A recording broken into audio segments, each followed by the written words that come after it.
Good afternoon, Quack and Smiley friends and family. Welcome back. It is finally time. Once again, we're back in the caster's booth. I'm going to be your host tonight, Jiren Lamb, and I'm joined by the wonderful Zombie Crusher. Hello, everybody. Thanks for having me for my first cast. We got an exciting one for you tonight. On deck, we've got the Kings and Knights facing off against the Landlords. Who is going to come out on top? Will the Kings and Knights show that they are the kings of the lobby, or will the Landlords collect their rent? Let's find out. So, Yep. Zombie Crusher, what do you think we can expect to see, at least going in picks and bans?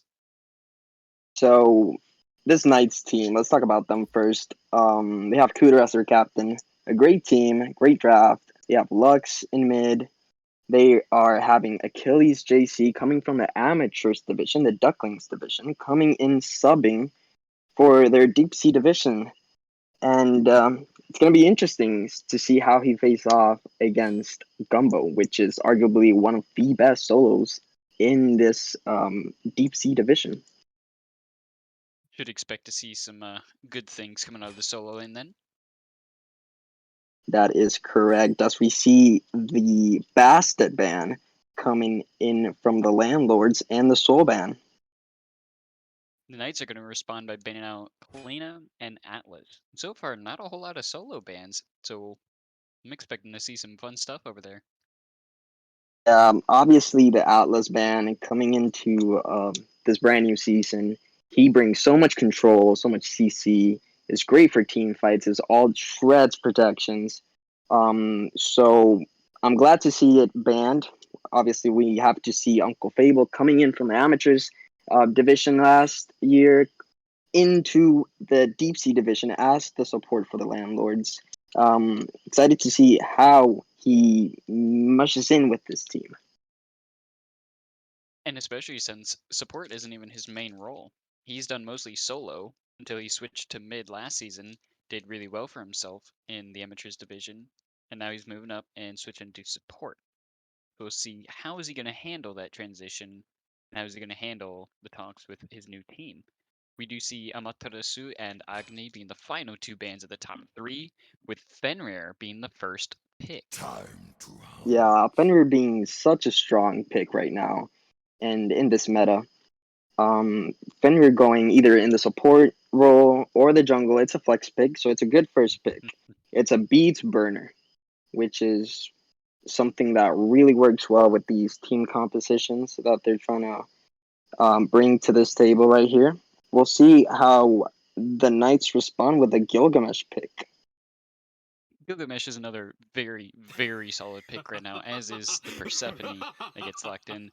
Both are going to be very None will solid flee gods. my Their team fight grasp. setup can really help out their team. The It damage and poke won't that they can get matter. off can really set themselves up nicely. So if they don't There's lose too no much way pressure, out! once it comes time to team fight, they should be set up pretty nicely.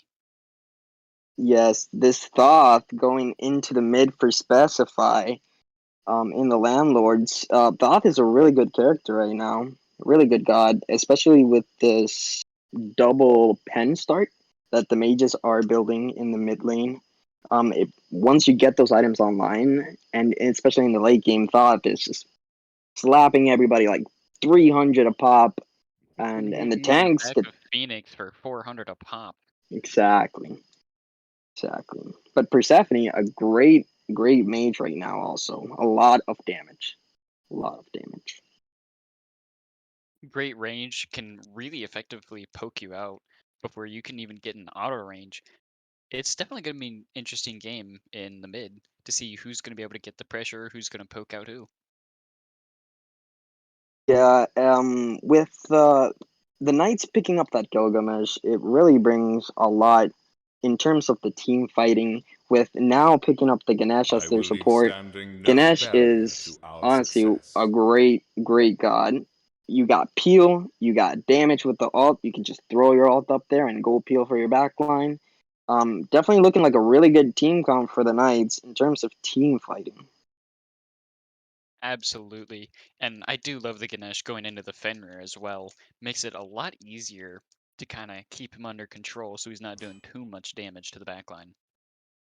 Yes, we see the Medusa banned by the Knights. The Medusa is a really high pressure god right now in duo lane. And with this meta, you want to get as much pressure in duo as you can so you can start getting those alpha heartbeats and hit level 3 faster. And you sort of snowball right now is what we're looking to Getting do. getting those early power spikes will Yes. really just solidify the lane for you extremely early, and I don't see anything wrong with that. Charybdis being another ban, another god that can really run at you early. Definitely going to be a little bit slower on the picks here, so we'll just have to see how are they going to handle those high pressure ADCs.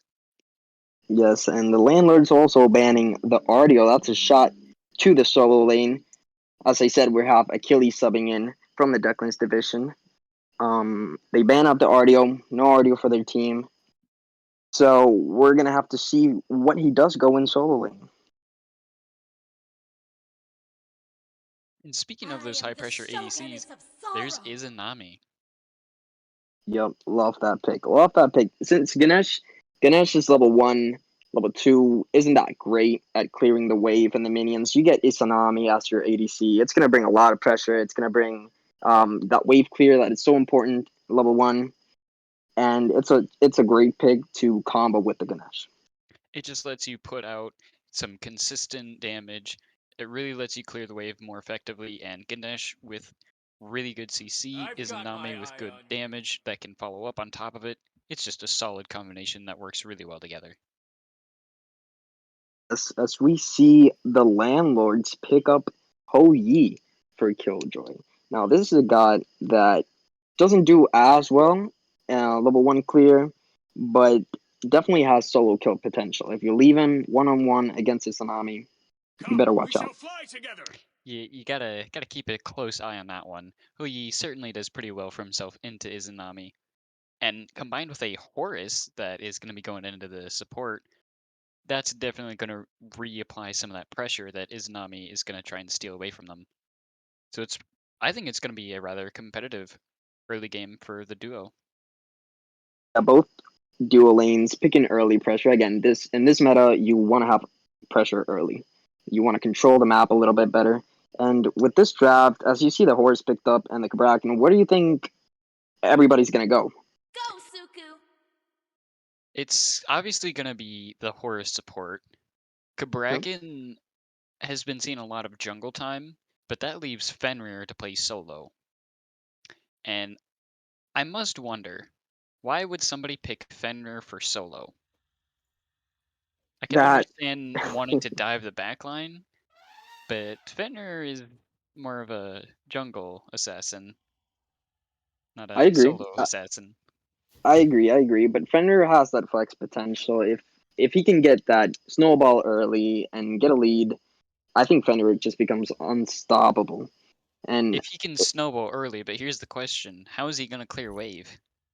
that is a great question, as we're going to see him go off against a Gilgamesh solo in Achilles' hand. Gilgamesh certainly is going to go well into that Fenrir. He can really stop the Brutalize, which is his main form of wave clear, so it's going to be a lot harder for Fenrir to really get through that early game. If he can So survive the first 3 levels without getting cheesed out too early, he should be okay, but Gilgamesh can really put the pressure down on him early and make it a little bit more difficult than he would like to do what he's trying to accomplish. so I believe Gilgamesh is dropkick cannot stop Fenrir's brutalize because it's a knockup or a knockback. And that actually might be an I think he advantage just for the solo lane. I think he just drop kicks the minion though. Because That is true. he's knock up immune, so he's not gonna get kicked into a wall. If he manages to get that minion into Gumbo, he will have a hard time going up against this Gilgamesh solo. Definitely gonna be a rough early game. Once you get to the mid late game, especially just popping Ragnarok and running at the backline can cause a major problem for the other team. But the real question is, can Gumbo get there? Yes, as we see, this is the first game of of the season in Quack and Smite League. This is the first time we're seeing the upgraded relics, the changes to the map. Obviously, we have the new obelisk, which is a great, big, important objective, especially for the supports early game. How do you think these teams have to play the map so they can get these objectives early? To me, it feels like we're going into a high pressure meta right now with it, because being able to secure those extra cams that spawn as a one-time thing for the obelisks, 3 in total across the map, I think it's going to be really important to have those high pressure gods to really bully out early lane and then secure those camps to deny them from the other team. To just secure the first obelisk, get yourself a hefty gold lead early on, and then snowball off of it. Yeah, I agree. I agree. This is why we see both supports actually picking up the Frenzy relic to try to pop that wave one, get the pressure, and try to snowball a lead from there. I've seen so many supports picking up Girdle now. It's so prominent. I see it in every single casual, and it's just weird seeing it so often. But man, does it really apply the pressure. I think Frenzy is a great relic right now. It's super strong, especially the last updated version. Um, if you do pop it wave one, it gives your team a great advantage, especially with this wave clear. I believe the Knights should have pressure. Let's see if they end up popping it though. And both sides will end up popping it, but Horus gets in and with a big updraft. That's a lot of damage onto Izanami. She's falling extremely low. Gets a level 2, dash gets off. Killjoy ends up picking up their first blood onto Irish Panda. Fable barely survives by just the hair on his chinny chin, narrowly escaping an unfortunate death. But they managed to live. Yeah, again, the wave clear on the Knights is actually really Uh-oh, look good. out, Gumbo. Sorry to cut you Uh, off. Gumbo getting no, it's extremely okay. low As here.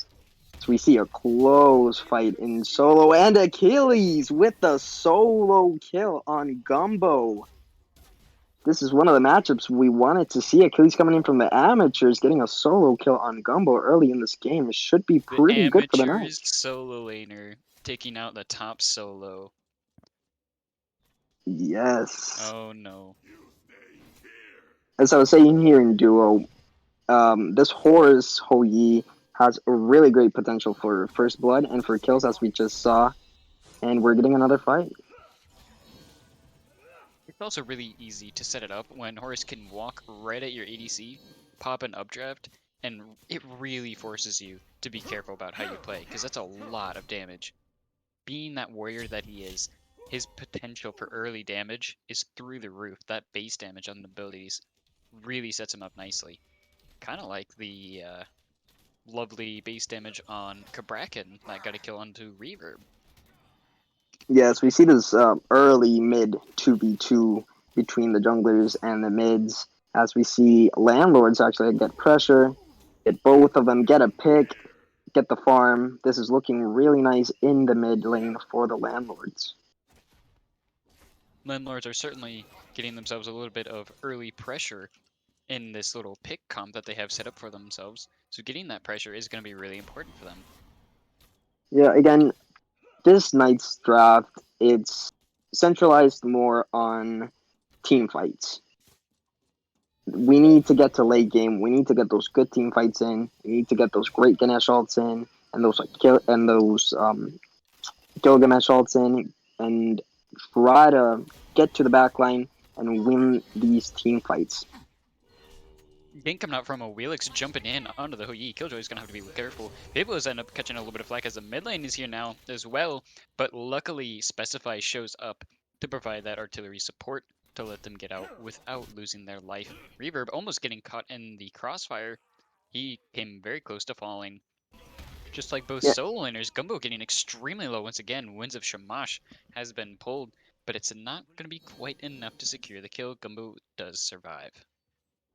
as we see Shio getting some presence in the solo lane right now, trying to get a gank into that Gilgamesh. I don't think he sees him. He's not ready for him to show up just yet. He's going to be able to try and jump away, but the blink coming in from Kabrakan, and that is going to be a very dead Achilles. Yes, Achilles got that first kill, playing really aggressive into Gumbo. No wards on that solo side early. It pretty vulnerable to a gank as we see a team fight coming in the duo lane, and we see Reverb blink in, and that's a kill for an Irish Panda, and they're still going. They want more, and Reverb picks up the kill on the Yi. Beautiful blink in from the Obelix. Reverb really just putting in the aggression in the dual lane there, and a perfectly timed griddle from Cooter. He is really going to apply that damage, makes it a lot more effective for his team to just shred away their health bars. Yes, beautiful rotations from Reverb. He's been to that dual side twice this game already, as we haven't seen that much rotations from Shio. He has gone to the solo lane, try to help out Gumbo, get some pressure early game. As we talked about, Fenrir won't have the best early game against Gilgamesh, so they're trying to help him out in that aspect.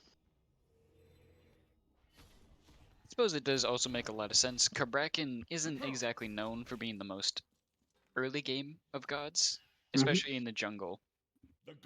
Once he gets that first item online, he'll have a massive power spike and he can really apply the damage. Unfortunately, until then, his damage output is kind of similar to his camp clear. Not what you want levels 1 through 5. Yeah, not the best. As we see Achilles pick up the kill on Gumbo again in between the tier 1 and tier 2. Achilles playing great so far in this game. Very Huge impressed. showing from the amateur solo lane. Now solo killing Gumbo twice. He is just getting caught out. Yes.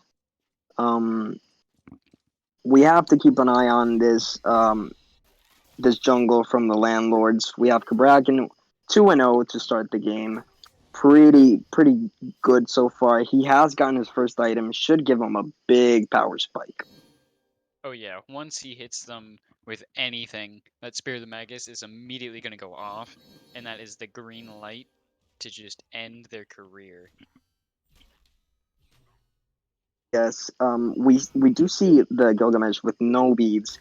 So I'm kind of wondering, how are we going to transition into this? We can Fenrir can pick him up, bring him into the tower, which makes a lot of sense for Shio to be aggressive here in solo, especially with no beats. As we see a fight in the mid lane, and the Knights picking up 2 kills as we see Reverb get a double kill.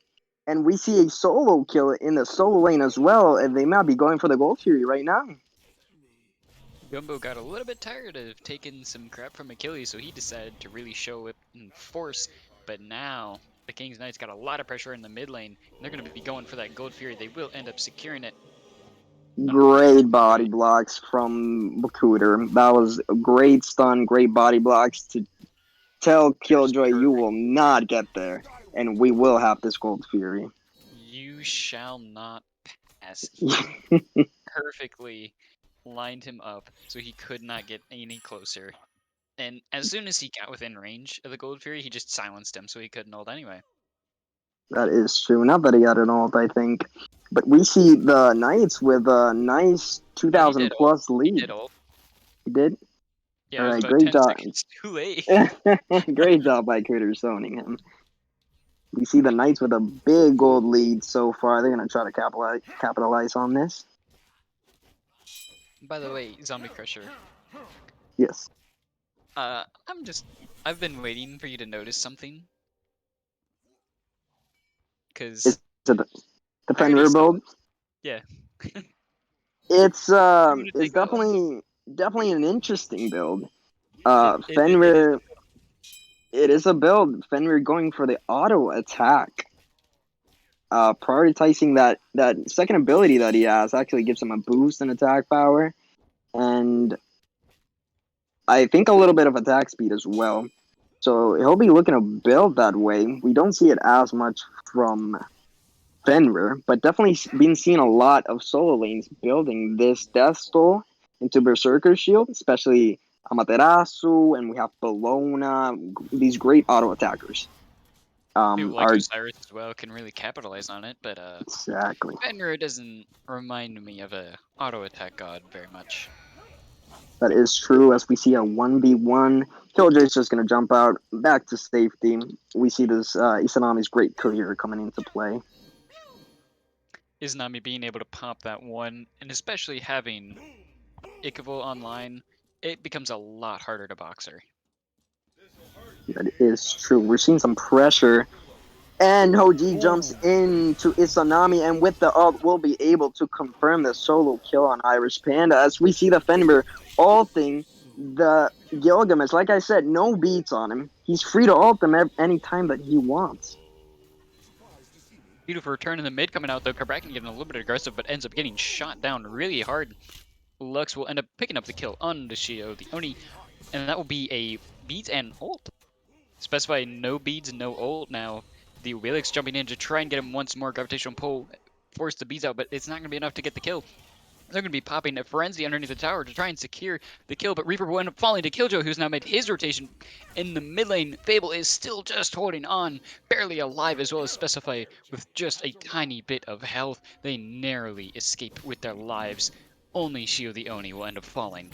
They were so low, and they split up the fight. I think the Landlords do a great job of everybody going a different way. As we see Fenrir diving the tier 1 tower.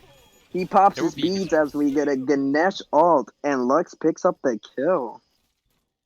Winds of Shamash coming out for a beautiful slow, and it was more than enough time to not only force Gumbo's beads, but lets Lux just pick up the kill. Lux right now doing great in the mid lane. He is 3-0. The worst thing you want is a Persephone getting fed, because she will one-shot your team, as we can see from Lux. You think you're safe behind tower? Allow me to introduce you to Plant. Yeah, those plants, they do a lot of damage. And they go one by one, but there's like a million of them. They really do hurt. And as soon as you think you're safe from one of them, she can just drop another 3 right on you. That is true. As we see them picking up the oracles, the Landlords pick it up, and so far they're trying to relax. Let's talk a little bit about this Horus pick that we got going on. 0-2 right now, down 3 levels. Still hasn't stacked the Gauntlet of Thieves compared to Ganesh over here, fully stacked, and he goes into mid with a gank. Nice up down, and Cooter with the great silence, with the roots, and looks like nothing's gonna come out of this fight. He's able to get some great CC on the Lux, which gives Specify a little bit more space and room to really do what he wants to as Thoth, going for that artillery fire. Unfortunately, being so many levels down makes it hard for him to really accomplish anything. Whereas the King's Knights were able to pull the Pyromancer while they were distracted. That is true. If you're playing a Horus, you usually want to be equal or higher level. You want to, as we see the solo kill coming in from Killjoy, as he does use his beads. And yeah, Killjoy, like I said, he's running this duel lane. Such a great pick into Isanami. She has a hard time 1v1ing. As we see Fenrir diving to tier 1 again, getting Gilgamesh with his ult, and Shino just comes in, one-shots him, and cleans up the kill. He literally walked in the lane, took the kill, and walked out. Yup. Now, Blamed. that is a free tier 1 in solo. That is going to be a free tier 1. Although, with this Primal Fury spawning, will the Landlords decide to go ahead and rotate for that with the extra pressure they've been trying to build up? Or are they just going to go ahead and go back to farming? Try and get some levels on that support. They are ahead 2 levels in ADC, but they're down 1 in mid. And down 2 in jungle as well. Overall, it's still a very, very even game. So anything could go any direction. That's very true. Almost like 2k gold difference. But again, this whole Yi. Oh, great jump in, but the bounce is from the Ho Yi. Great ults. Like I said, the great combination of the Ganesh and the Gilgamesh going in as Irish Panda picks up another kill, and Lux and Specify ults with the Thoth and picks up the kill. Specify's not done just yet. Gumbo is now here to collapse with him. Specify ends up picking up a double kill onto Cooter. Ragnarok is going to be fought by Gumbo to try and chase down Achilles JC, and he will end up getting caught out. And that is going to end up being a 3-for-4 trade in favor of the Landlords. They may have lost the Gold Fury, but the King's Knights lost their lives instead. Yeah, being up about 2K gold, they were trying to set up for the Gold Fury. They do get it, but the Landlords fight back, win the fight, and now the game's pretty much tied in XP. It is extremely even in XP. Gold is a little bit ahead for the King's Knights, but as we see a beautiful engage from the Landlords onto Lux in the mid lane, will end up forcing Persephone's ult a little bit early under tower. Wheelix is now trying to get the return on to Specify, but he's just going to be able to get out of that. The ult is popped, Final Judgment, not enough to secure the kill onto the Wheelix. She ends up escaping with her life narrowly, and now the rest of the team is coming back up. The King's Knights are going to force Specify and Gumbo to back up, being both under quarter HP. They're going to have to be very careful. The Dharmic Pillars from Ganesh will end up coming out to try and secure the kill on to Specify, but he dashes out just in the nick of time. This Thoth is doing so much damage. He gets his double pen, and he's doing so much damage. If he hits the ult, that was a kill, guaranteed kill. Oh, just wait. There's a treat for you in game 2. That's all I'm gonna say. With the spoilers. I didn't say anything. I just said there's a treat for you. Okay. While we're stealing the obelisk, let's talk about this Isanami build right now.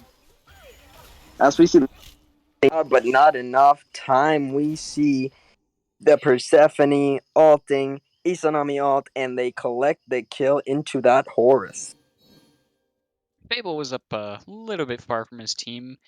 Nobody there for him to dash to, so he's just gonna get caught out all on his lonesome. Yes. As we see in the dual lane, we see Those Hoyi were getting jumping really into the aggressive. Isanami with the There is ult come the coming out, sun. and one shot. A Here very, very comes. low HP is Anami, but Killjoy is not done just yet. He is going to be taking that tower. He wants the kill. He's not ready to give it up just yet. The minions are going to end up securing the tower for him anyways, but careful, because you see the support in mid laner coming in. Shio the Oni is going to end up pinging to call it out. A blink in is going to be right on top of the Persephone. She's going to be half health already. Excuse me. And she is going to have to be very careful about what she does. The Ganesh is not going to be able to stop that Kabrakan all the way. Wilix is here to help just in case something happens, but so is Specify. He will be there to make sure there's not going to be any funny business going on here. And now the Landlords are collapsing under the mid lane tier 1 tower. Wilix getting half HP. She's already down to quarter. The Ganesh old Dharmic Fields are going to be coming out. Specify trying to get the kill, and he will end up securing a beautiful Persephone ult from down from the Phoenix that lands directly onto Shio the Oni. And now they're going to have to be careful because Achilles JC just came back in. A beautiful Izanami ult Dark Portal is going to end up doing quite a bit of damage. Will end up forcing Hoyi to jump out. Uncle Pape will end up falling. Killjoy is now quarter HP and below. He's going to have to back up. The Frenzy was already popped by the King's Knights. They're going to have to be careful. Gumbo is going to try and jump in and save his life, but it won't be enough. Killjoy will end up falling to the Izanami. Gumbo is now up extremely far with 4 members of the other team already chasing him down. Specify and Chileone are nowhere near being able to help him, and that is going to be the King's Knights going right on top of that Pyromancer. Yeah, they win the fight. The Landlords overextend a little bit. You see this Thoth dashing in aggressive every time, which just means you gotta punish that Thoth. Right now, he's going unpunished. He dashes in. Ganesha gets a great ult, does half of his HP, but there's no follow up. We need to group up a little bit earlier if you're the Knights. Try to get this team fight going. They're able to get damage off, they just aren't able to do it all at the same time. That is correct. As we're about to the Gold Fury spawning, and we also have the Fire Giant objective up right now. We're in the team fight stages, which is where this Knights comp should shine. Let's see if they can group up and make it happen. It's definitely going to be a little bit more difficult for the Landlords to really get those picks that they're looking for with this comp. The King's Knights just have such an effective team fight. Gilgamesh and Ganesh ults on top of each other. The Dharmic Pillars dealing damage and slowing anybody that passes through them, whereas the Winds of Shamash can just continuously recycle them and put them back through that wall. It's going to absolutely obliterate anyone who tries to get any funny ideas. Yeah, we see a free Gold Fury here for the Landlords. The King's Knights, they see them on the Gold Fury, they go for the Fire Giant, but they're baiting in the Kabrak, and as we see, the Wings of Samash go in, and that is a dead Kabrak, and Isanami goes ahead and picks up that kill, and they're trying to set up fire here. They don't have Frenzy now, so they are going to have to be careful. Fenrir going in with Ragnarok. He'll end up getting caught out by the Persephone ult. He is trapped, cannot move at all. Fenrir is now dead. Reaver will end up picking up that kill. We do see Thoth popping Final Judgment as well. Horus gets caught out a little bit too early. Hou Yi is not going to be able to do anything. Specify just getting pulled back in by gravitational pull. Reaver picks up the double kill on the Killjoy, and that is going to be only Specify left alive for the Landlords. Beautiful team fight coming out from the King's Knights, and they're going to be collapsing right on top of that Fire Giant.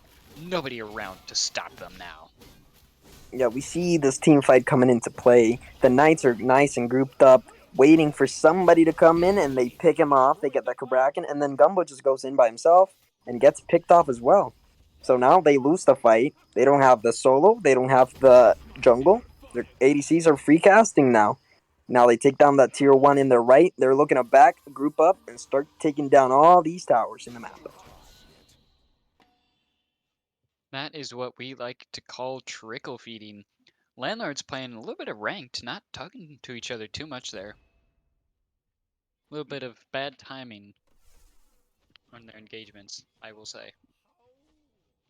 That is true. We are look, it appears they're gonna group up, take down this left tower, get all the gold in the map they can. The Landlords, they're down 4k gold. They're trying to farm the map, get close in levels, which they are. There's a main difference in jungle. Kabraken's level 16, Wilix level 18. But the big difference here is the supports. You see Uncle Fable level 12, 0 and 6 as in terms of Cooter. He's level 15, doing really well in this Ganesh pick. He's 0-1 and 16 out of their 19 kills. He's been there for almost every single thing. Mm-hmm.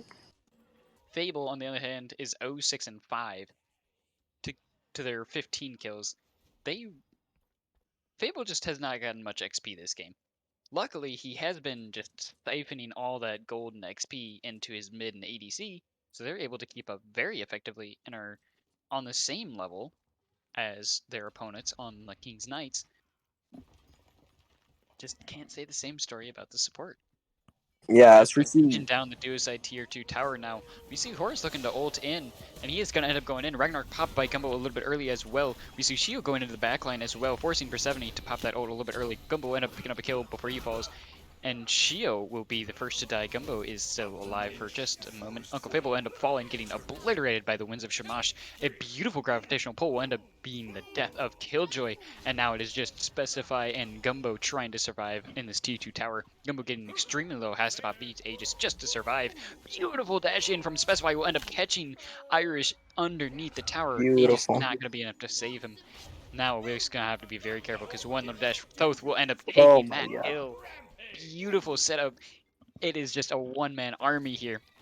He may not be able to do everything and get the pentakill, but he does still force them to back off in a 3-for-3.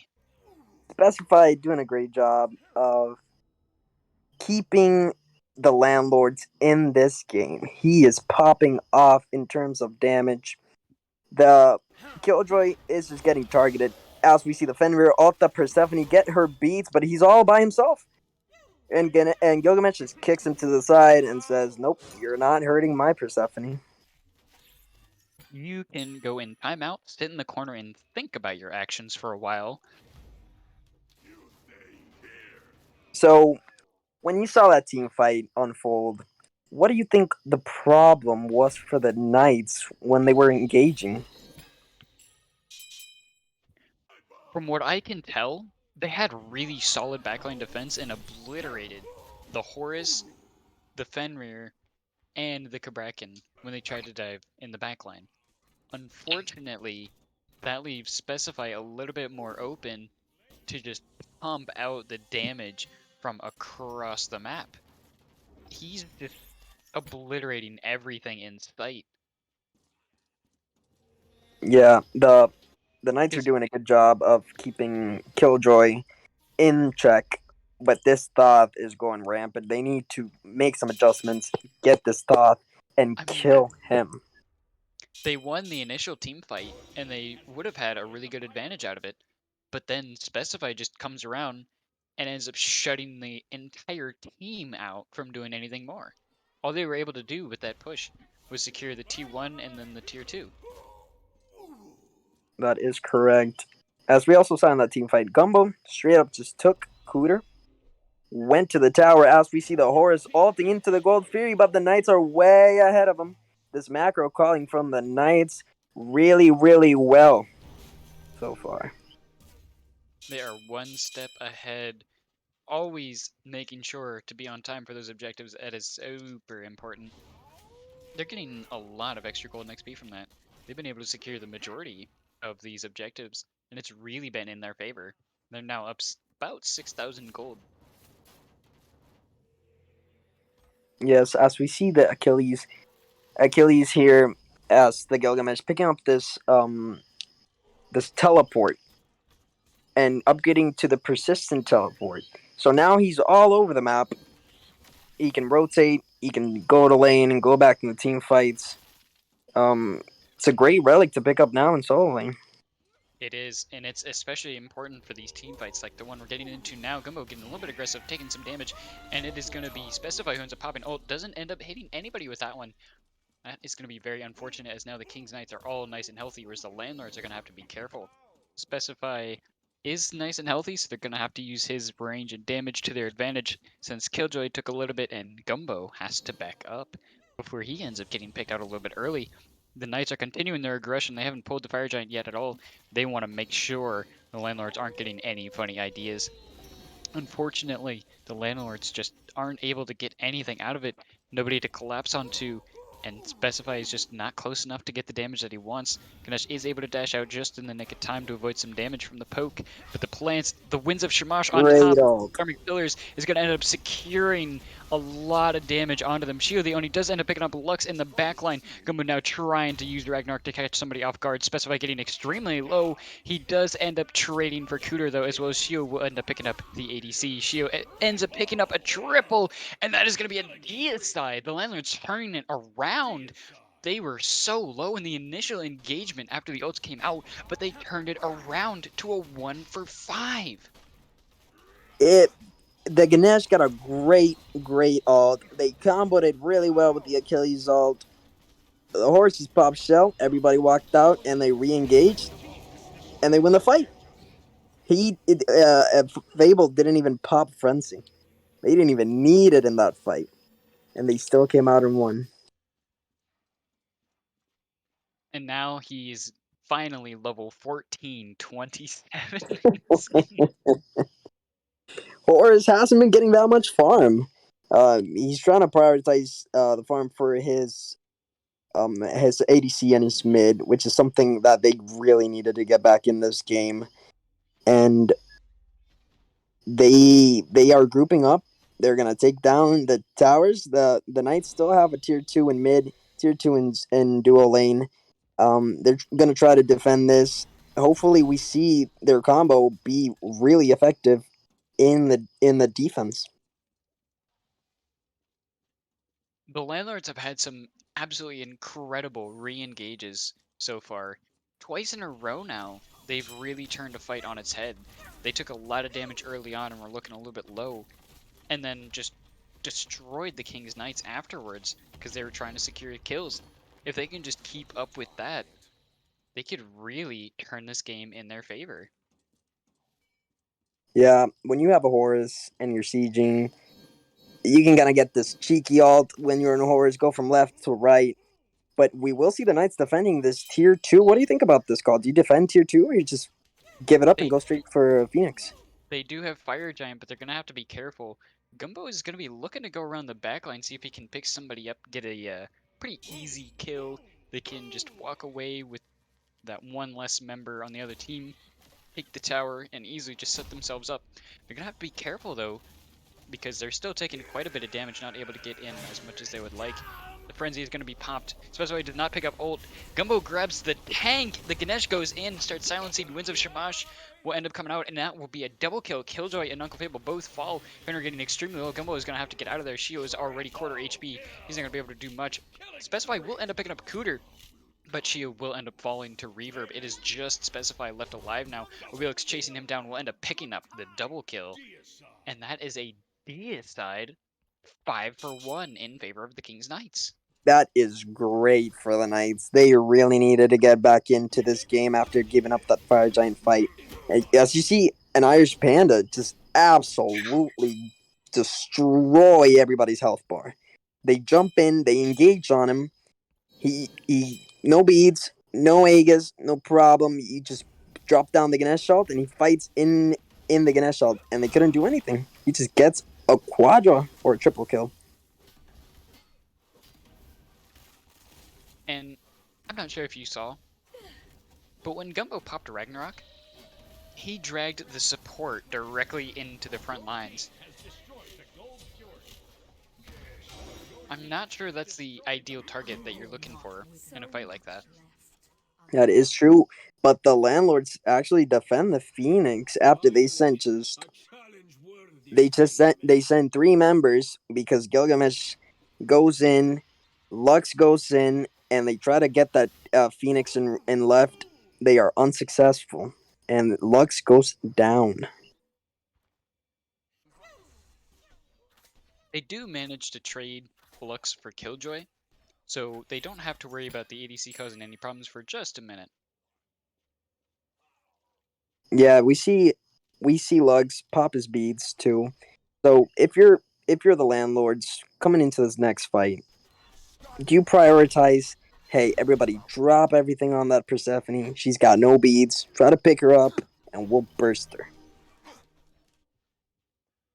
I think another option would also be to try and take out Izanami, since she really can be a problem, and she certainly has been in the past couple of team fights. That damage is really important, especially with Fire Giant spawning here soon. Getting rid of that ADC could be paramount for their next fight and survival if they want to escape with the Fire Giant, because it will be EFG this time. Yes, as we see, we're gonna start seeing a little dance in the Fire Giant. Last fight, we saw the landlords win this fight in the Fire Giant. Well, we see the Knights win the defense. What do you think the landlords got to do for this aggressive fight in the jungle play? Well, right now, Gumbo doing a little bit of teleporting here. That's a Going little bit of lag in there. a little bit of lag. Wait, Gumbo is not okay. He's having a couple issues there. So if if you're looking for what the landlords need to do, that was not it. I don't think Gumbo lagging across the map Oh my is what. god, he's teleporting now. Yo, my man didn't pick up TP. He has Beats Aegis. What do you mean? That What is is going on? true. Should Anyway, if you're the landlords, that is not what you're looking for. You don't want Gumbo to lag around. You want him to go in, pick up either the mid or ADC, drag them out away from their team so that you guys can collapse on top of them, get that kill really early on, and just reap in the benefits of the other team not having that damage. so the problem's been so far, the landlords have a great engage team, but they haven't been able to do it successfully. If they go into their carries, everybody just turns on them and melts them. What can they do different if not just going and diving? What should they do? They really got to get one or two picks early on rather than full-blown sustained team fights, because that's where the King's Knights really, really shine here. They're able to continuously put out all that damage, whereas for the landlords, Specify is their best bet with the range on Thoth. They're going to have to be careful here with this next engage. They do have Specify along the side to see if he can try and get something out from the edge.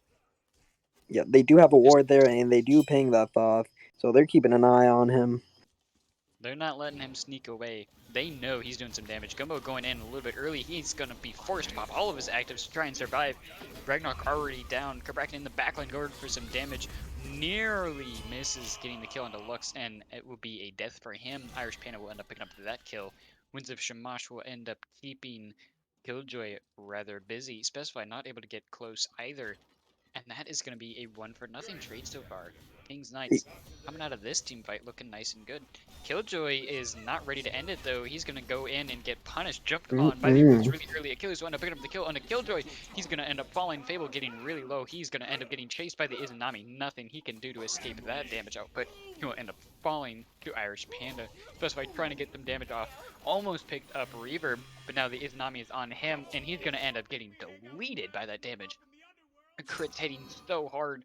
I believe that was 600 in just one auto. Now Gumbo is going to have to be very, very careful. I find it crazy. They have no Fenrir, they have no jungle in the fight right now, and you see Killjoy jump over the wall to go in aggressive. The Knights see, okay, he went in, he's got no jump, and they collapse on him. They win the team fight. They don't decide to pick up fire. They want to go run it down mid, try and end this game now while they have the time. Going straight for the tower, took it down really quickly. They're just dropping the bird. But now they're going to have to be careful. Gumbo jumping in, popping Ragnarok, that will end up being an almost dead Achilles. Barely lives. Winds of Shamash will end up getting him out. And actually, Irish Panda ends up picking up Shio the Oni. The Kraken will end up falling for that. Yeah, this is a great game so far from the Knights. They pick up that Phoenix, they're backing, reset, go straight to fire. And 35-minute game. It's an enhanced fire giant. I think whoever gets this next fire is probably going to decide who wins this game. Yeah, the next Fire Giant, especially with it being EFG, can be a massive determining factor of how the rest of this game is going to go. Because so far, the Landlords are going to have to be really careful with this. They've gotten lucky in some team fights getting some re-engages. Horus ulting to the Phoenix. Is this a free Phoenix? Will it be a free Phoenix? We'll have to find out on the next episode of QSL. Tune in Because next we week. gotta pause. You'll have to tune in next week after this pause. And we have specified DCing in the Phoenix. I was wondering why is the specified just looking at the wall, but now we see he's just disconnected. That is unfortunate for the Landlords. Look, Very there's unfortunate. nobody in the Knights in position to defend this Phoenix. They were going for that Fire Giant, but they're gonna know that they're going underneath that Phoenix, so they will have time to back up and prevent any split push and the game shenanigans from going on. That truly was, who's gonna know? How will they know? And that's what Horus brings to the table. These ultimates, this cheeky ultimates that you can get into the Phoenix this time, for example. And I believe that's a free Phoenix for them. They are right there. Unfortunately, they don't have minions inside just yet, so won't be doing quite as much damage to the Phoenix. But the fact remains, you've got an ADC right on top of the Phoenix with the support tanking for him. Nobody is close right now. And Defender with some good attack speed. We also see the Frenzy could be popped here to try to burn down this bird.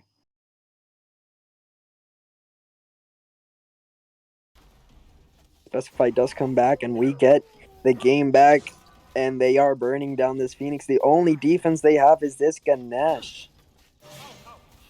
Although They the rest pop of the Frenzy team, a little bit late, and they take down the bird. they do secure the bird, but if you look over, Achilles and Irish Panda are still on that Fire Giant. EFG is going to be falling fast. Izanami just shredding through this objective with the hope of Gilgamesh. They're going to end up getting Fire Giant for free. No contest from the Landlords. King's Knights now up on a massive advantage. All 5 members cruising down with EFG around their belts. They are in a driver's seat for the rest of this game.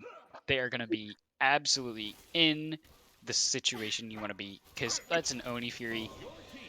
yeah, landlords weren't able to get anywhere close to that. They got to be really, really careful about how they plan to defend this. Yep, they get EFG, they get Oni Fury. Now they just wait for the minions to push up. They push up on the left lane, and this should be a pretty good siege for the Knights as we see the landlords try to defend this one.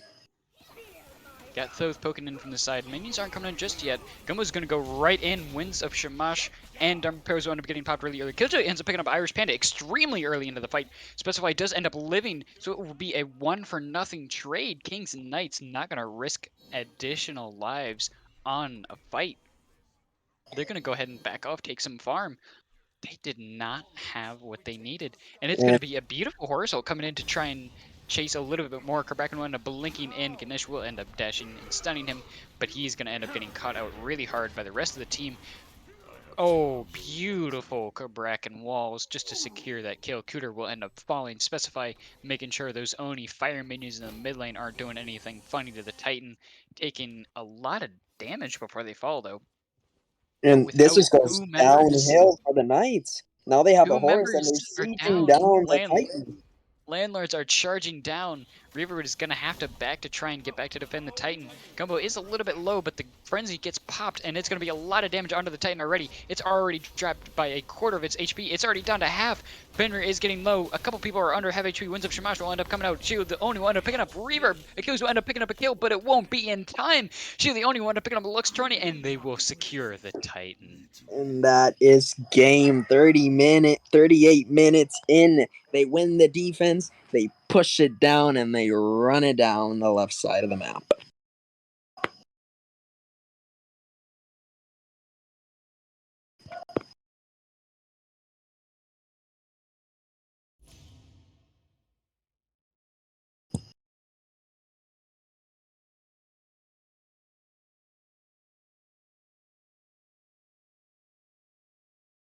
That is a very well played game by both sides, making some mistakes. We see the Knights pushing in, they get rejected, they lose the siege. The landlords pick up all the kills. They group up. They go with the horse and they take down the Titan for game one. That was quite the game. A very lengthy game as well, going well over 30 minutes. Mm-hmm. Beautiful plays coming out from both sides. Nobody was out of that game at any point. Sure, you had advantages for one team or the other at different points in the match, but man, they really had to play their hearts out to make a difference in the end. Yep. Again, the Knights with the enhanced fire giant had everything going for them, except for the beats on Isanami. Combo goes in, picks him up, and that's game. Just a beautiful turnaround from the Landlords. We'll have to see. Will the Landlords be able to do that again in game number 2, or will the King's Knights say enough is enough? We're not taking no. Find out in game number 2 of King's Knights versus the Landlords when we come right back.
Hello, everybody. Welcome back to the Quack and Smite League. We're about to get game number 2 underway.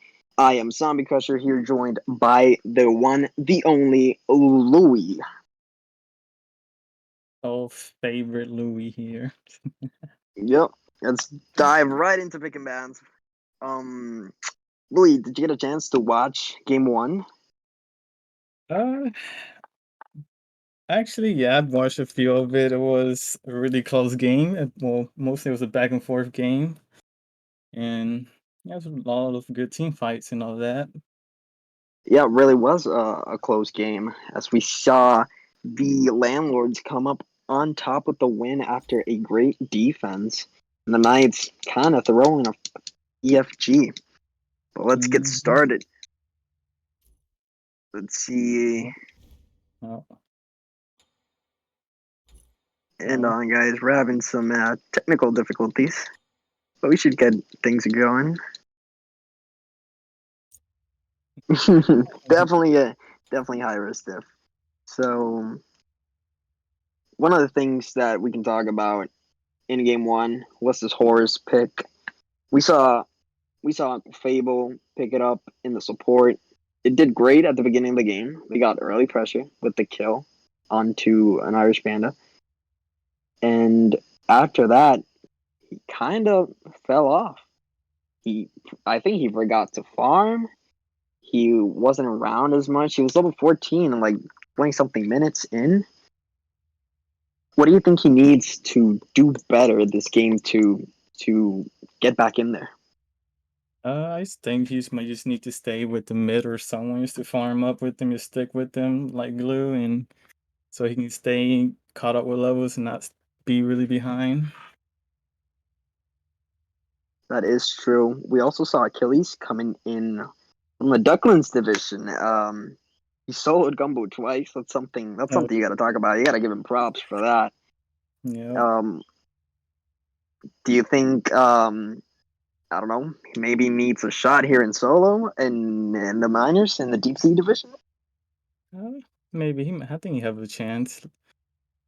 He might have a chance to go up in minors after his first performance in game 1, and let's see if he can do the same thing in game 2. Yeah, that is true. He started up really great and unfortunately fell off a little bit in the second game. So, do we have the picks in the screen?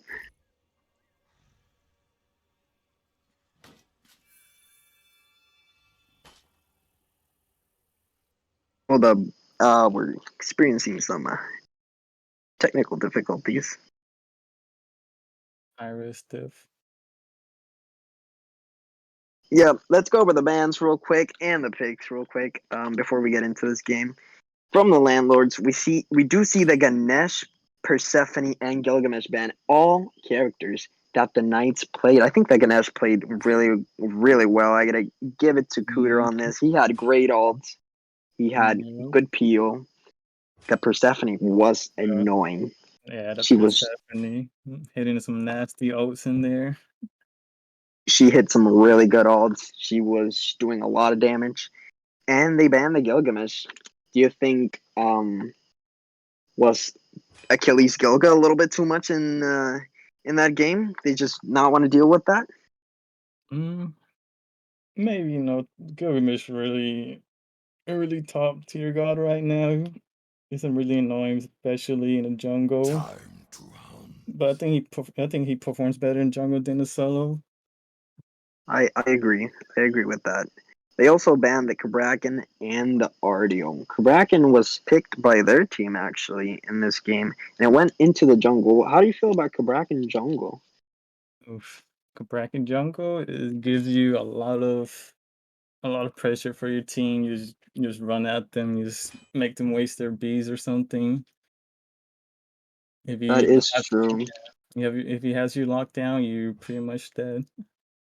We've seen a lot of Kabrakan jungle. I know in a couple of the other sets for this week 1, we have seen some Kabrakan jungle action. So they decide they do not want that, and they go ahead and ban it. We make Let's look walls at the so Knights we bans may here. live They in banned the peace. Cleo, they banned the Bastet, they banned Atlas, They did ban. They did go with those bans in the first game actually, and they wanted Atlas out of there. They do not want to play against Atlas. I can't blame him. Atlas is really strong right now. Good CC, good damage. Then they banned the Kepri and the Oelix. Maybe it's for. The moon will purify this They have land. that Willis counters for this team. The Fenrir. It's Fenrir. So Reverb actually did really, really well on that Willix last game. Yeah. She was camping the whole Yi. Wouldn't let him jump without using his speeds. So I think it's a good job. If we're not gonna take it, we're gonna ban it. So you guys don't pick it. And they do get the Agni. Come, we shall The Agni fly was together. banned out last game. Do you think Agni is a top priority this game in this meta?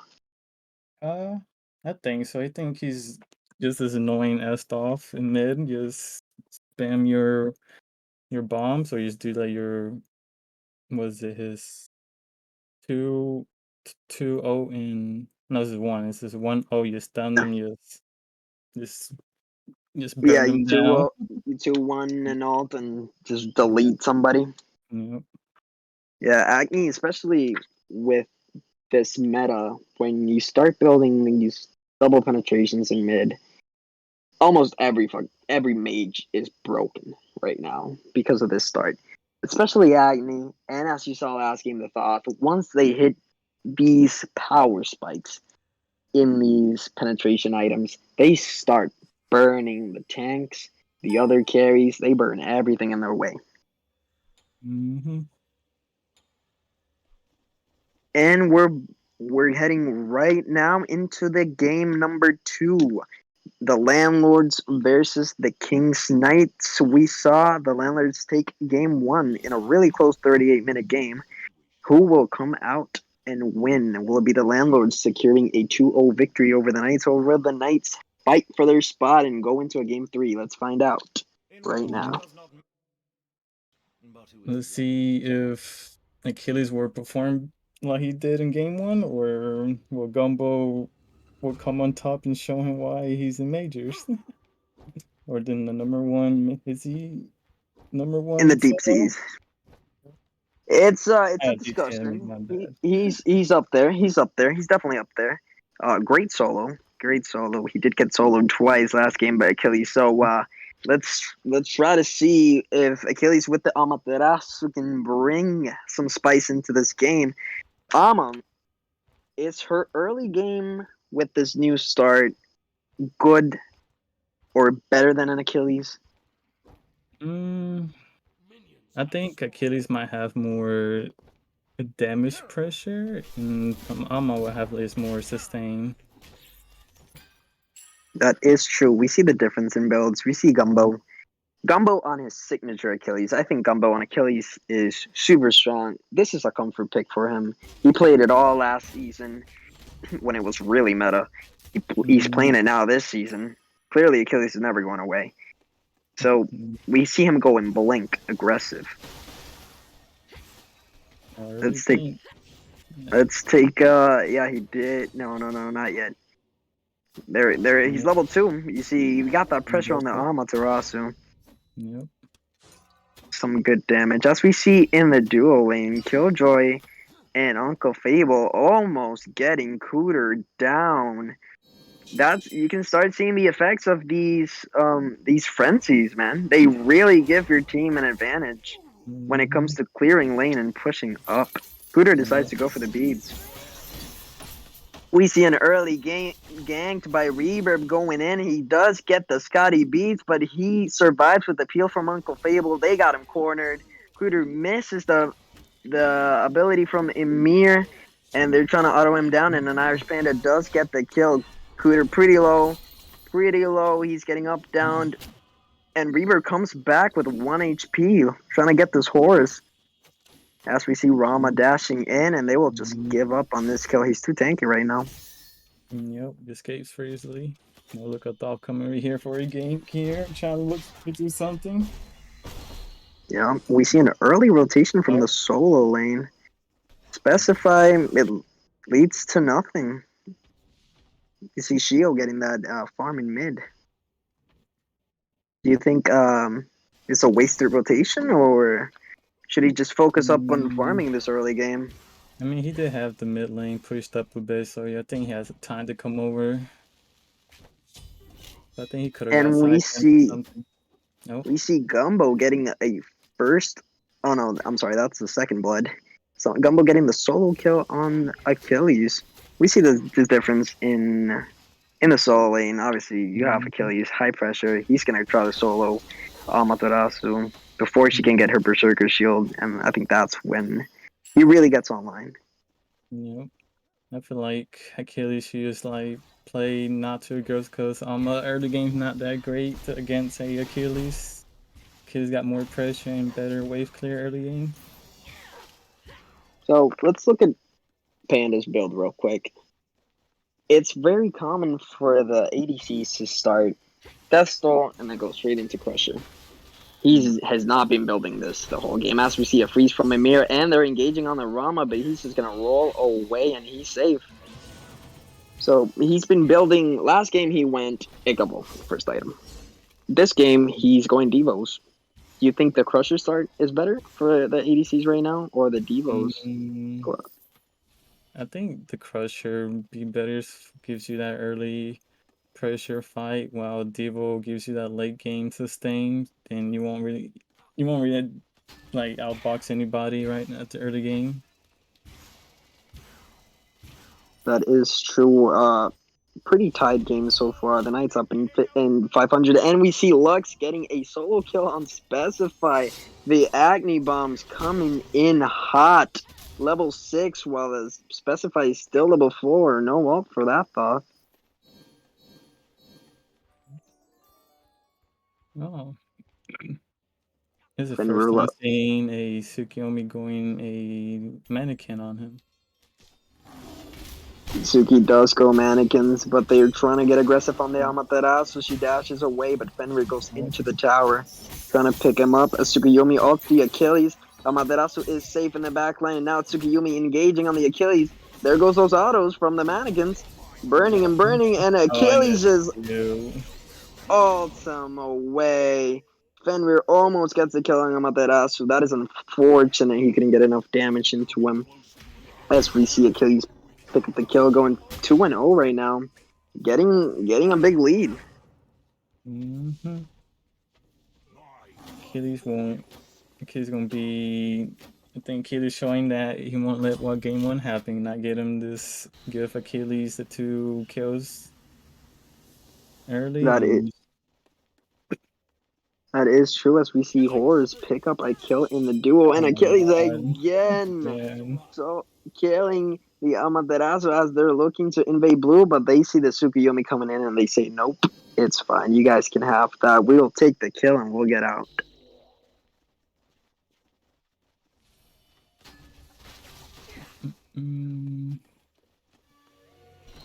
We see a lot of pressure in solo, which was expected. Gumbo came back for adventures, and we see Rama going in for some reason. He gets stunned. He has to beat and goes into his ult. He hits Achilles.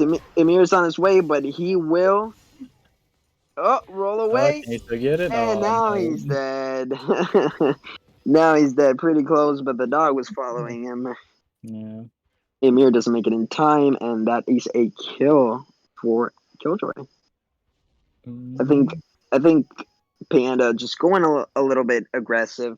I don't think there was a need for him to dash into him, especially with Cooter being late. There's no way he'll ever win that 2v1, even if Killjoy has no mana. And there we go. The bombs and the stun. Hits him with the 2. That's 75% of Fenrir's HP.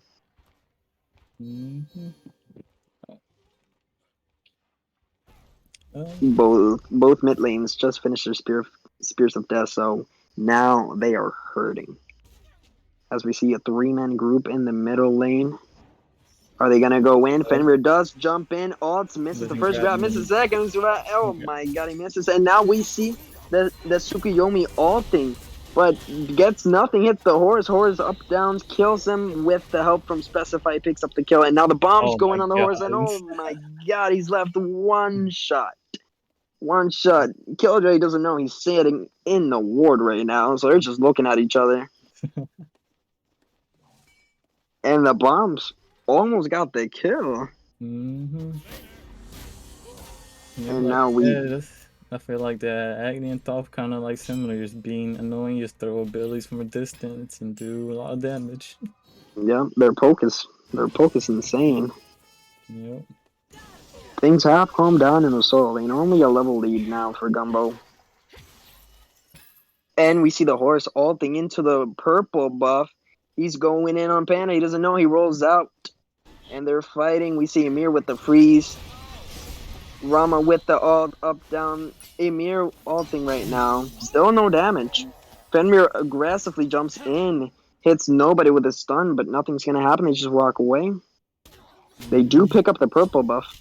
Gumbo is invading their blue, picks up Achilles, but we see a nice rotation from Lux and Tsukuyomi over there. And now, Specifies in solo. Oh. We see Tsukuyomi with the blink on the top, gets his beat, gets his dash, and now we see Agni with the bombs, and it's GG, game over for Specify. Yep, both teams are going back and forth for these kills and fights in here, and the duel and the solo. Back and forth, no wards on any objective. Gold's up, and we see Scotty ulting, and the Rama uses his beats against Fenrir ult, but Fenrir didn't even grab him, and he pre-beats. And now he brings him into the Scotty. Unfortunately, the tower gets Shiolioni. I guess missing your Fenrir bite sometimes helps, right? He got his beads and didn't even pick him up. That is a one-on-one trade. That's honestly the best thing that could happen for Panda. He was going to die anyways. He picks up the kill. Gets his O in the kill. Yep, no beads on him so far, so that Fenrir might be looking to put some pressure on him. So in this game, I've been noticing Lux getting almost every single XP camp from the sides. He's always been on top of that. He farms mid lane, goes into the camps, gets his XP, and then comes back to the lane. Doing a very good job farming the map. And looking at these builds, what do you think about the Fenrir getting the early glyphs on the Jotans? That is a good point. These new glyphs meta, it could be good to the Fenrir as he goes in and out the Amaterasu when they're invading the blue on cooldown. They gotta be there earlier. And that's the horror assaulting, but we see a rotation from the Agni. The Agni bombs are going in hot. Now they're targeting the Tsukuyomi as Achilles ult and misses, goes through him all the way back, and the horse heals. They're just gonna take that one-on-one. They do take the blue buff as well. And Specify, they don't back out. They stay in the fight. Specify picks up the kill onto that Tsukuyomi, and they're still fighting. But keep in mind, the Landlords do have that sustain from the horse. They're super good to keep fighting. And with that thought poking you out, what can you do? And Agni aggressively dashes into the horse. Horse dashes out, but it's game over. We see the bombs and Cooter's ult go in on him, and they will pick up the kill. Both ADCs are one-shot, staying in lane.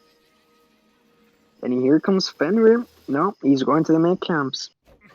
They're just both gonna chill in that lane. Nothing special. Fenrir picks up the oracles. This Achilles is starting to get out of hand. He's 5-1. They do get a big shutdown bonus on him, which is really good. But this Ama needs to get some help for that blue buff. It's being constantly invading.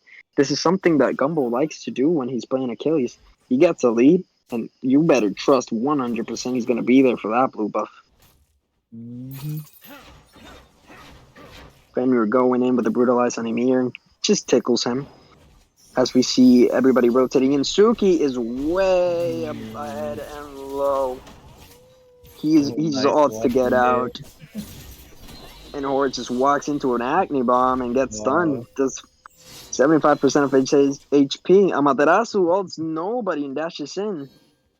That's a Suki ult and an ammo just to get out and do nothing. Are they gonna look for a go here after they use some oats in here? They were looking to set up gold, but we see Gumbar rotating in. Whenever you see that Achilles rotating in, you might be afraid Emir Need the starts whole taking the team. gold for. They need the whole team on him to shut him down here. Yep, and they Oh my do god. both the carries dash in aggressively. As we see the horse ulting, are they going to try to fight this without their solo laner? They go in on the Amaterasu and they switch up to the Rama, and that's a dead Rama. We see the Agni Bombs coming from the side. No good. Horus on the Emir, and he actually hits the Thoth ult onto Emir, and we see the Scotty ult on Emir as well. Thoth dashing in aggressive and gets the kill. Agni dashes in, but he's going to try to get out. That's his Aegis. Nope. And Fenrir jumps in and gets a shutdown bonus on him. And Fenrir's following that Amaterasu. And she's out. Tsukiyomi on the sky. No one's there to help her. And Tsukiyomi picks up the cleanup kill. What is this? We're seeing fight after fight after fight. Only 13 minutes in, and there's already 23 kills on the board. Yep. A lot of fights. No one has set up for a objective yet. No one got objectives at all. Just been fighting and fighting. Just fighting. We do see a 2-level lead on the Scotty in the duo lane. This time around, Fable playing much better than game 1. He was struggling early, but this time he's connecting on his abilities. He's not forgetting to farm. Doing a much better job at controlling. This Ama is also at 2 levels down. But the only saving grace I can see for the Knights, it's Reverb right now. He's 2 levels up. Doing amazing. He's doing good in these team fights, and the Agni is hitting those bombs. They honestly, they're still looking to engage. They're trying to get this red, but they're down in farm. They're down in levels. You either gotta commit completely into this and go for the invade, or you gotta keep on farming. We see Fenrir picking up the Emir, ulting him, and he beats right when the ult is about to end, and nothing's gonna happen. They're just gonna back up. They do get the purple buff invade, but here comes the Thoth. Oh. Yep, they call Fenrir in the ult. They're gonna look for the objective. Suki is trying to stone out the Thoth. As we see Fenrir coming in from the behind, the Gold Fury is about to go down. Emir misses his freeze, and that's a Thoth ult right into the back line. Fenrir does get the kill onto an Irish Panda. Scotty with the ult onto Emir, and Horus assaulting. They're going in, baby. They're going into the tier 2. That's a stun on Emir. Great job. Thoth comes in and picks up that kill. They're going in. They still want more. And they just both dash from the tier 2 to the Phoenix, and that'll be it. So if you're here, you clean up this tier 1. Do you back and set up for Pyro or Fire? You just keep pushing. No, you have to look for tier 2 here. They pop the frenzy. Achilles blink, misses his stun. Agni just stuns him in the back. There's nothing that Agni alone can do to defend this, right? Nope. So now they're just gonna back, try to set up for Pyro right now. So if you're the Knights, you just lost that fight. You're down 2.5k gold. You're down in levels in the ADC role. You're down 1 in support. You're down 1 in mid. You're up 1 in the jungle at least, and you're down 1 in solo. What do you do to get back in this game? It's pretty close. Yep. They're looking for a Pyro here, and they get it. The Knights do get the objective in the Pyromancer.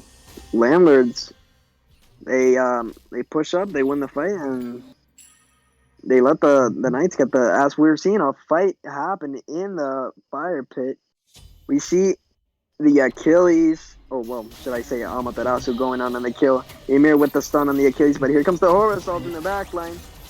And Gumbo goes down and a big ult from Reverb, but Oh it gets oh my god, it my gets god, that was Aegis by close. the Thoth, and then ulted by the Thoth, gets one-shotted, and he gets the kill on the Thoth. He has to blink out because that horse was gonna catch him.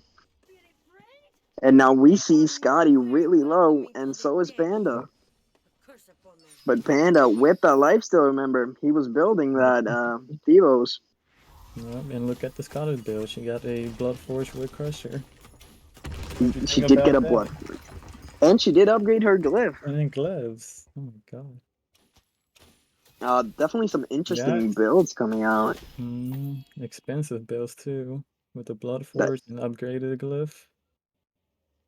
yes, that Bloodforge is really expensive, but she is top of the player damage so far. Probably from all that boxing they've been doing.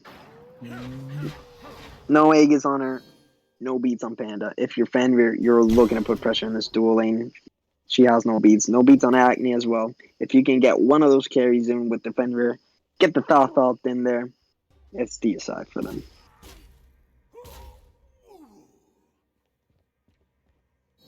Right now, they're just dancing around. Everybody's back to farming, which is what they should do. So far, we haven't seen that much contest for the obelisk. And now, as I say that, everybody's in the obelisk right now trying to get it back from them. Up goes Rama And ult in now, the air. yep, like I said, he's got no beats. He has to ult in a second, and when he comes back down, and Killjoy picks that up, Emir in the jungle as Fenrir jumps into the Super Yumi, brutalized, and the Thoth ult is hit. And now we see the Agni bombs go into the Fenrir. Cooter picks up the kill with the freeze. Amaterasu in the backline, Oh, but Thoth just crossed the map with that dash. As we see Achilles blinking in, we see the relic popped. Emir ulting. Gumbo's going into the backline.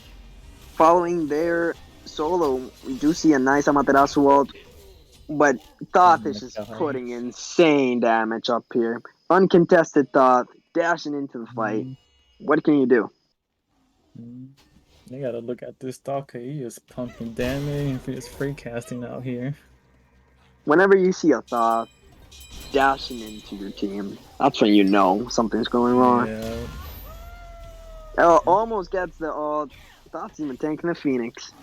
Almost gets the ult on the Rama. Rama steps up again. But right now, the Suki comes back in and picks up the kill on Uncle Fable. The Phoenix does go down, but they are fighting in the backline. Reaper does get a double kill into Killjoy, and Panda picks up Gumbo. So they do get the Phoenix, but 3 people die. I think that's super worth. You get a Phoenix for 3 people. They're just going to respawn. You go straight to fire. Keep in mind, Thoth ult is down. Should be coming up soon.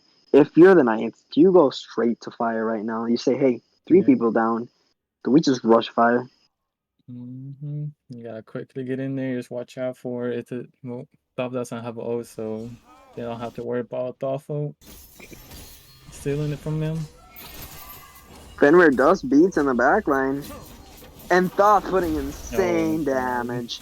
Dashing back in. Fenrir has to ult to get out. We see the Aegis and the beats pop from the Thoth because the No Thoth to Tsukiyomi die has here. been Oh. on him. Thoth does die to an ult from the Rama. So that is big. Specify with the confirm on their team. Just died. And now the horse is going in by himself, surrounded by 4 people. Good wall from the Emir. Good stuns. And it's slowly but surely going to go down. And now they're just going in one by one. Do you think this is the moment where they pull the fire giant? I don't know. They still got Gumbo up. He is. Well, they don't even have. Let's see. Yeah, 2 men down. They could set up for a fire here, but they just not gonna do it. They just gonna No, they gotta defend that defend. fire wave. That is a moist fire Yeah, wave that. right there. Big, big fire wave. So we see Oh Killjoy my actually god. step up and get killed by Cooter with his ult. We see Achilles blinking into the Tsukuyomi ulting, Oh, won't get nowhere, and Rama's just burning him. oh my As we see Fenrir go in late again, but pick up the kill on Reverb this time. He gets walled off. Acne bombs go oh in. my god. Autos from Rama, and now we see Horus going back in after the fight. Amaterasu never left Achilles' side. He's just putting pressure on him. We see a frenzy popped by the side of the Knights, but they have to back. Oh my god, they is going in. Oh Just my going in. god, Thought Oh god. did connect on the Agni, but a great Aegis right there from Lux Mhm. saves his life. So we're just seeing a Rumble Royale right here in the middle of the game. Both teams going back and forth, getting kills one by one. One by one, but it's actually Mhm. working out for the Knights. In between these fights, they first when the Pyro's up, they picked that up, and now they're back into this game. Killing Gumbo's still like half a level lead over Amaterasu. We see Reverb fully level 20 now. Mhm. Cooter has gotten back into this game. He's up 2 levels on this horse. They do give up this Gold Fury. And it will go down to a Landlords. Yep, there's no contest from the Knights here. Yep, pretty Rama close to still has them. ult. Yeah, that's another there. Yeah, no eyes on it. It will fall for the Landlords. Now we got to keep on fighting in Fire Giant. Pyro's up. We need wards. That's the first thing they got to be talking about. As you can see, the Knights have no wards on the side of the Landlords. Right there should be a ward where Fenrir is standing. So you Mhm. kind of want to have vision at from where they are. Yep. So Like just you back. Yep. yep. There's nothing in the left side, so they gotta put wards in the right side, and dance around for this fire giant or pyro. Yep. And Scotty's all by herself trying to do it. They do have a deep, deep ward placed there by the Rama, which is pretty good. Now they're starting to ward up. They get vision on him. Now we're dancing. Now it's a No. dance. Yep. No one going in one by one. Yeah, They that's gotta, but they gotta watch out. This horse kind of under level. He's 14. He's 2 levels under the mirror. yeah. The Agni bombs going in again. That poke from the Agni. You gotta watch out. From Agni, then the Thoth. Yeah, you see these bombs going in, but the healing from the horse Yep, Agni bringing and them Thoth. right back. Yep, Agni and Thoth just having a fight. Who pokes harder? And then Fenrir jumps in. We see the Rama ult does secure the Pyromancer. He picks up Agni, but he is Oh my out. god, Thoth. Yeah, we see Thought dashing in, gets the Amaterasu with their root Emir by himself, and Horus is ulting, but he's alone. And he just has to walk right back out. Good engagement. They do get the Rama ult. They get the Acne beads. They make them they make him back. Now, do you pull fire? Do you set back up to this fight again? Nope, they're going back for the fight again.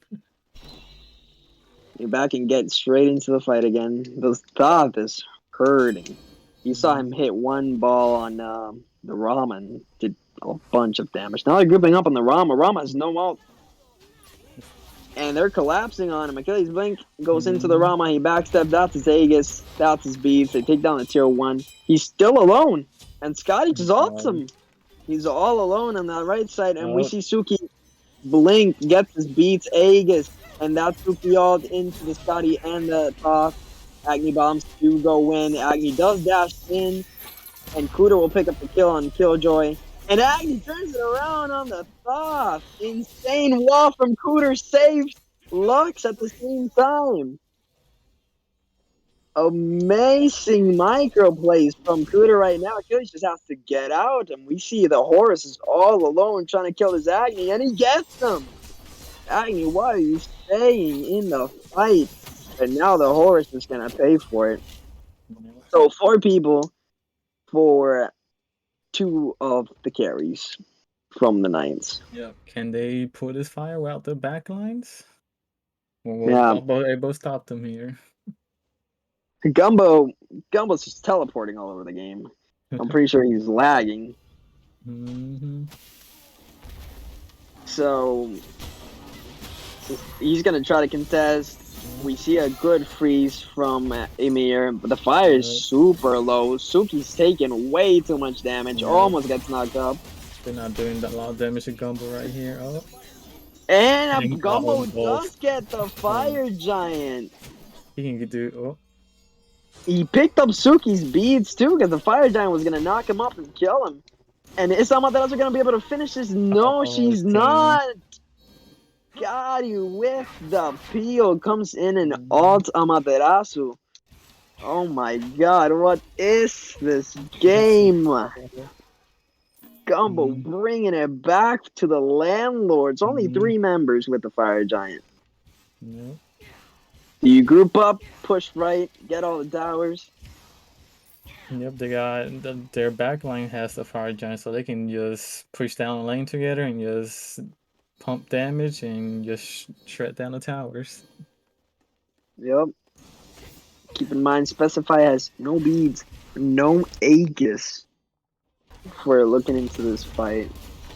And they're just gonna get that tower for free. Now they're gonna look at mid. Yep, they're gonna get all the towers here. Yep. Landlord's going for the good old 4-1 split push. Did that the last game as well. And Horse is gonna walk in and go for it. Keep in mind, Horse does have both of his relics up. Thanks to that relic dagger. And he's ulting to the left. Phoenix brings everybody with him.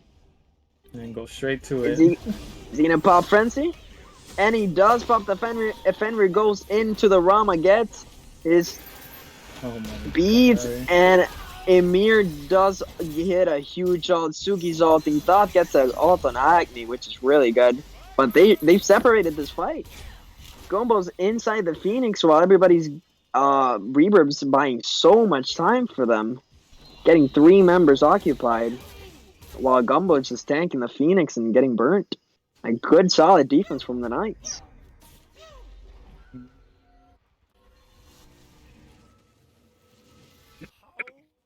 So if you're the Landlords, you gotta group up a little bit better. Yeah. You're sieging. First, the Fenrir goes in on the Rama, gets his beads, but gets insta burned. So he has to go out of the fight. Then Achilles is diving into the Phoenix, fighting a 3v1, because now he doesn't have Fenrir. And Reverb makes so much space. He's 3v1ing them in the back. And it's essentially a 4v1 because the Phoenix is hitting Gumbo as well. Yep. The Landlord went straight to the Phoenix. They didn't really do that much damage to it. They just had to back off after the Tsukiyomi ult was just zoning 3 people back there. Yep. I think they work a little bit on this shot calling. They should be good to go. They do pick up the Primal Fury, which will help them a lot coming into this Fire Giant. And the Pyromancer is up. They're looking for a pick here. But Cooter's team, you got the mental. You got the mental strong. They know better than to step up. So now they're just back to defending. With only 2 members with the Fire Giant, do you push this? I mean, they can try poke someone out here, and just after poking someone out, they can push the Phoenix. Oh my god! That Whitney gets one-shotted by my god! Nasty. Going in. Dash is in aggressive. They get onto the Emir. They drop some CC, but he's just gonna ult out. And we got Fenrir going in and ulting, brings him right back to Killjoy, and this might be game. Rama has to ult. Suki is low in the back lane. Can he hit the snipes? He does hit the snipes. Goth goes down, but Rama goes down as well. And now with the healing of Forest, I think this is game. There's no way they can defend this. Fenrir going in on the Emir. And you see Gumbo and Scotty just shredding this Titan, and that is game. I can't believe I just saw Thoth one shot this man with. He's still missing one item. He's missing Mm-hmm. one item, and he just one shot 100-0 this God. man. And that's like frenzy, man. I'm Yeah. telling you, it's a power spike, and Yeah. that's an easy win. Great, much better dive from the Landlords, Mm-hmm. and they pick up the win, and they win 2 games to none. Somebody, we gotta clip that. Somebody, please clip Mm-hmm. that thought. That is nasty. Nasty. That was Almost nasty. 2K, almost 2K damage there. Almost 2K damage with that. That's all its HP. No help Mm-hmm. needed. Great all. We did see some good defense from the Knights. They made some good plays, but essentially they lose 2-0.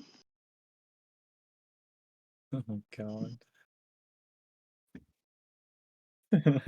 Yep. Um, a specify definitely stepped up the last game for them and hitting Mm-hmm. those thoughts. Yep, both mid laner just pumping damage Yep. out there. So now don't nobody go, guys, because we are doing interviews. I believe we have Achilles waiting on standby for an interview.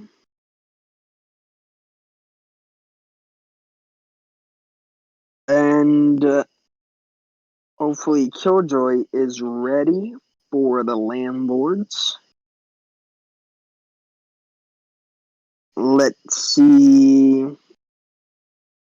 What do we got?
Welcome back, guys. We are here for these post game interview from the Knights. We have Achilles joining us, and from the Landlords, we have Killjoy joining us today. So, first, let's get started with Achilles. Your team lost 2-0. Thanks for You, rubbing it in. yeah, of course. Here's my question for you. How does it feel coming from the Ducklands division and subbing in for your deep sea team? Oh, so like any other game, any other games that I've played, you know, I don't know. I don't know what else to say. So I just, I just went in there, played Gilgamesh game one. They got it banned. I cried a bit. Then I got Amaterasu. First time playing her in a comp setting, so it's a bit, it was a bit disoriented at times. Mm-hmm. But it was fun. It was fun. It was really good. You had a really great start to game one. You soloed Gumbo twice. How does it feel? How does it feel to solo one of the best solos in the deep sea division? So when it happened, I said, "Oh, guys, I killed him. That's it." Real humble, real humble. Oh yeah, oh yeah, yeah. So, I just said, I think I'm in trouble. Oh no, I killed him. uh, There you oops, I killed him. Yeah. Louis, you got any questions for Achilles? uh I'd say he pretty much answered. I was going to ask him. He was like going to ask him what was his thoughts on game two and what was the difference from game one to Yeah, game game two, two. I couldn't hit a lot of basic attacks. Gumbo has terrible internet, and I mean, it comes from a guy who has awful internet. I have Puerto Rican Yeah. internet, so Good. every time I hit a basic on him, he'll just teleport a bit, and I'll be like, "Man, this is annoying." But whatever, I died, and then he just got ahead, which is fine. He did very well, and I try to keep up, but you know I can't hit basics. No, He you're hit- good. he hit me he hit me with hard basics.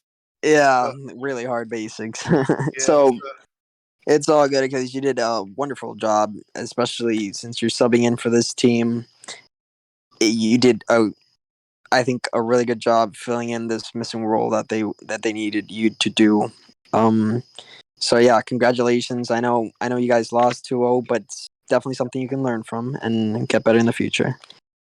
right. Um, thank you for being here. Now let's move on to Killjoy. You there, buddy? Well, that's how we doing. All right. All good, all good. I let's get on to the first question. I want to ask you how the team chemistry is coming along as you finish your first game of the season. It's coming slowly but surely. We've had, I think, maybe one scrim where everyone's been able to be there. Granted, that's mostly my fault because I play in so many leagues on so many teams that they're scrimming Yeah. as much as they can. I'm just come in when I can. But when we're there, when we're all there, locked in and loaded, we're doing pretty good. A few things to clean up. You guys can see in that game a little bit. There's a Hmm. couple bad team fights that we took in bad other fights. But I mean, that's also credit to the other team for taking those fights because they knew it was a good fight for them. And also shout out to Achilles for playing out of his mind that first Hmm. game. Absolutely gapped Gumbo. I love the look of it. You definitely love to see it. You definitely love to see it. Also, I have another question here for you. I got one too. Um, what do you think happened in game one that gave you guys some trouble? Because the game went 38 minutes. You guys were up and down. What do you think happened? So Gumbo was not a human for like 2 minutes, and he inted into four people, and then we waterfalled, and it was really, really bad because then we were just like, this is unlucky because I was like, well, we just lose, and we didn't push my lead hard enough. I think I was 3 levels up, and I kind of was just chilling, so that was really Hmm. unlucky. So we had to just like adjust for that part of it, and once we got it picked up, like they went to fire a giant, and then I just called. We just run up to Phoenix, took the Phoenix, backed off, and then just ended the game on the next team fight. Yeah, yeah, good. Louis? Well, the real question I know a lot of people want to know about Gumbo lagging over the place. What were your thoughts? You just Oh, didn't, you just bro. didn't let him Oh, reset or bro. anything, or you It's just so let him play through it frustrating. like that? There's not much more we can do about it because if we pause and wait, it's not going to change. If we could reset his game and he's going to come back and he's still going to be lagging. So he's just pinging everywhere. So I felt that there is times where I'm just watching him and he's just flying forward, flying backwards. I'm like, dog, you are going very fast. I mean, I was surprised. I'm not going to lie. That was a question about his internet. I thought it was going to be the Scotty vote because that is some tech that I have. Well, Oh, you man. guys played two hell of a games. Um, it looked like arena for Yeah, most of the time. yeah, it felt like it. It was fun though. You guys, there were high kill games in a Yeah. low amount of time, but you guys managed to come up with the 2-0. Congratulations, man! Congratulations to you and your team. Hopefully, Gumbo's lagging does go down a little bit for the next True. future game, I would love and that. wish you guys the best of luck. Thank you for joining us. Appreciate it. Thanks you guys for casting. Yes, Thank sir. you for having me. All right. So that's going to conclude the cast for today. We saw the Landlords versus the Knights. The Landlords do get 2-0 victory over them. They both played really good games.